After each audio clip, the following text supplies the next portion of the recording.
2025 is finally ending and you're trying to switch up and really do better when it comes to finance. If you are somebody that you consider yourself a finance illiterate, you don't know where to start, this is the video for you. What the dog doing?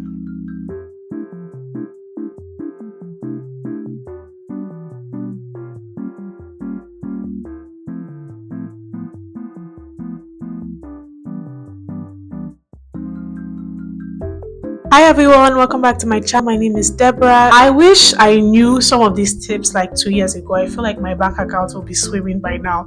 So let's quickly get into it. Mind you guys, please, I'll be doing my makeup for church. So yeah, if you see me doing my makeup.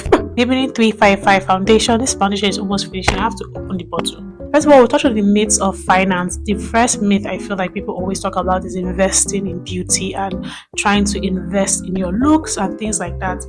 I believe investing in your looks are good, but I don't think they're actually good investments. And before you guys come at me in the comments, what do I mean by invest? Obviously, take care of yourself. Really look good, like try to look good as much as possible, but don't go out of your financial budget to buy wigs, hair, lashes. This is something I wish I knew like 2 years ago. Yes, they are good investments, but they are not the best investment because you still need something in your bank account. There's people that are literally walking around with less than what they can afford, but they look good. It's not possible to do all those things if you first of all don't have enough money, and it's also not possible to really enjoy those things if you're struggling to keep up with those things. So make sure that when you're investing in beauty, invest in what you can afford. You don't have to do your nails every month. You can do press-ons. You can maybe do DIY. Another one is that you need to actually have a lot of money before you can start investing. So not true. I've always been the kind of person that I felt that I needed to learn from somebody when it comes to finance, and I did not feel like I could do it on my own. I also felt when I have a lot of money, I'll be able to put like this amount of money into investment and it will just blow. You need to, especially if you're not like super rich, guys, you need to start on your own. You need to start learning about the market on your own, trying different things, seeing what works, seeing what doesn't work, and just experimenting. And you can start super small. What I mean, you can literally start $10. You can start with 2, 5. I think the least amount of dollars is $1. That's the lowest I think for most stocks. But you can actually start. So before I talk about I'll go with my e.l.f. blush. Another myth is that you need to know every single thing before you start. Lies. This is also something that limited me. You just have to start. Okay, you have to know something, but you just have to start actually and just put something out there and see what works for you. If you lose $2, and some people, if you lose $2, you will be fine. So you can either lose that $2 or put that $2 into investments and see what works. If it generates to 2.5, that's better than you having only $2. Another myth is that once you start investing, the automatic money you have, you'll be so rich, you just go up like that. Like just invest. I'm here to tell you that you can invest and just have this like a very small uplift or a small addition to your money. Investment is a long-term goal. You have to just know that this is a long-term thing and this is something you're going to be doing as a lifetime work. Eventually, if one hits, amazing. But investments usually, especially when you are starting small, like I'm talking about girls are just trying to do something. Some of the things I have been doing, first of all, to save my money. When it comes to beauty, I have reduced the way I've been spending money on beauty products because honestly, I'll survive. If I look ugly for a week, I'll survive. I now try to spend my money on things that actually would give me value, or maybe if something has finished and I want to get it back, yes, I can get it back. But I feel like the past 2 years, I was spending my money on so many beauty things. So I want to look a certain way, and it just did not add any value to my life. It did not affect my bank account positively. It was just there. So I would say I definitely now live within my budget, even when it comes to like spending things, even food, even like things I feel like I usually would spend so much money on. I have reduced it drastically. I like to also quickly bake under my eyes because I feel like a good baking really transforms your eye. And I'm using the Maybelline baking powder. Maybelline is such a good product and it's a drugstore product. Another thing I like to do is to create a budget with a budget plan. The major reason why most of us are broke is that we live above our means. That is just the truth.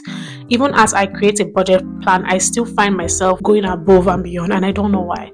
It's something that I feel like as adults, I don't know what happens when we're kids, but like we feel like we have to fix or to show or to feel like we have money So we have to overly compensate. And because I know that's the kind of person I am, I cut down on some activities I know that maybe will force me to do that, or things that I know that will force me to be like that, or places that I know that will force me to be like that. And for me, I created a budget plan for the people of my life. Life is pretty good because it's like I'll just be saving into life forever. Then for my fixed bills, I have my utility, my rent, my internet, these are fixed. And then I'll put for businesses, like any business I'm trying to do. Maybe if I want to, by God's grace, buy something that is really good and selling, I'll put inside that to invest in that business. Then I will also now put the extra changes, which I like to call, into investments and stocks. So these are things I know that I can easily let go, and if I don't make money off of them, I'm not going to die, because I have not reached that millionaire status where I can be investing $100.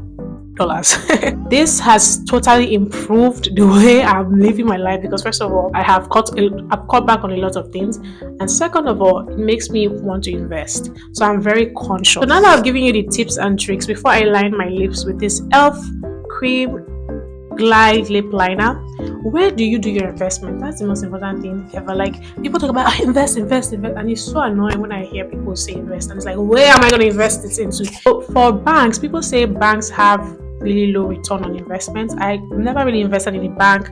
I already keep my savings there, so I don't really know. I invest in Revolut for now. Revolut for me is such an easy way to invest, and I know that my money is going to be secure. So you have your personal finance, and there's also an investment section. So in that investment section, you can actually browse on commodities or stocks that you feel like you want to invest. The things I like to invest in currently are commodities. I have invested in gold, and their appreciation is actually really stable. I've not seen any serious dip in mine.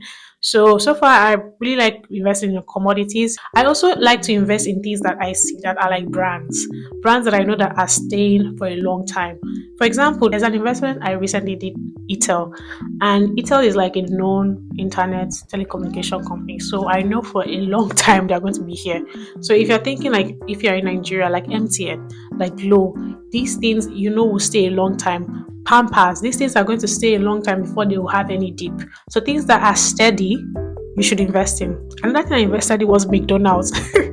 McDonald's has dropped a bit, but it's still something that is steady.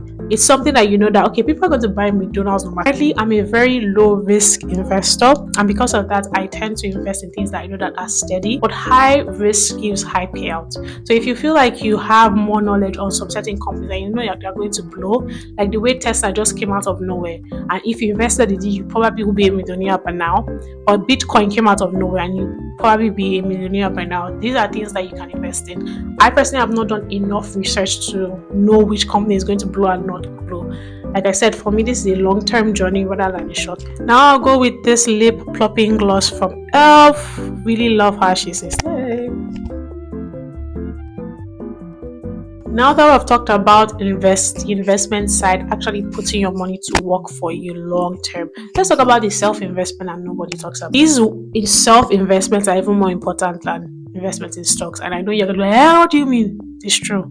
Because by the time you invest in yourself and get a good degree or a good education, in the next 5 years, you're making money off of it.